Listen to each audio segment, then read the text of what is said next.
नमस्कार मंडळी, हा ब्लॉग नवरात्राच्या दुसऱ्या दिवसाचा आहे. दुसरा दिवस म्हणजे चंद्रघंटा देवीचा आहे आणि त्या देवीला साखर नैवेद्य चढवला जातो. छान देवाऱ्यातली देवपूजा करून वगैरे संध्याकाळी शुक्रवार असल्या कारणामुळे शुक्रवारचा पाठ वैभव लक्ष्मीचा तोसुद्धा मांडून घेतला होता आणि त्याच दिवशी स्वामी प्रकट दिनसुद्धा होता. त्यामुळे स्वामींचं पुस्तक म्हणजे पारायणाचं पुस्तक ते सुद्धा वाचून झालं होतं. आणि आता आम्ही संध्याकाळी निघालो होतो स्वामींच्या दर्शनाला, म्हणजे पालघर स्वामी समर्थाच्या मठामध्ये. त्याच्यासाठी छान आम्ही रेडी झालो होतो आणि निघालो.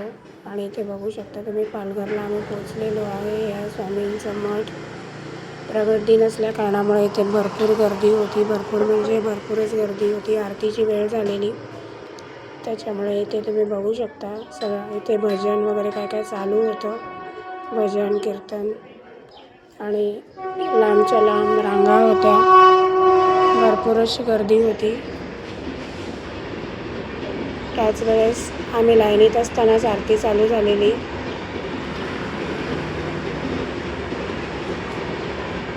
आता इथे आरती चालू झालेली आहे आणि आम्ही लाईनीत असतानाच आरती बोलत होतो आणि आमचा नंबरसुद्धा लागला होता आरती करायला. इथे बघू शकता तुम्ही स्वामींचं दर्शन. गर्दी असल्यामुळे जास्त काही मला फोटोशूट करता आलं नाही. आणि त्यानंतर इथे महाप्रसाद पण होता. महाप्रसादाला पण भरपूर गर्दी होती. मागच्या बाजूला 3 ठिकाणी स्टॉल लावलेले होते जेवणाचे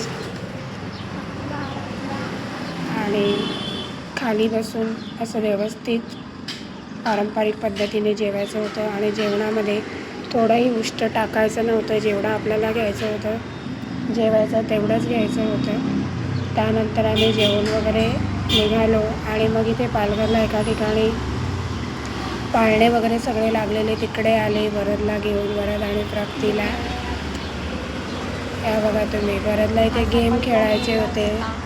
हा असा पहिला मेळा होता, प्राप्ती म्हणते की ज्याच्यामध्ये गेमच 3-4च गेम होते आणि कुणीच नव्हतं. कुणी म्हणजे कुणीच नाही, फक्त 2-4 जणच होते.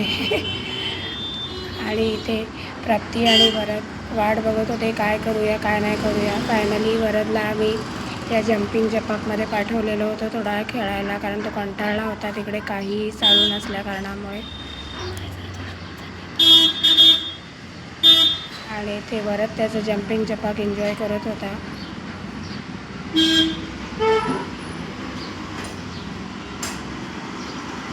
त्यानंतर आम्ही मग सगळं झाल्यावर संध्याकाळी घरी आलो होतो. असा होता आजचा आमचा दिवस. Thank you for watching. बाय.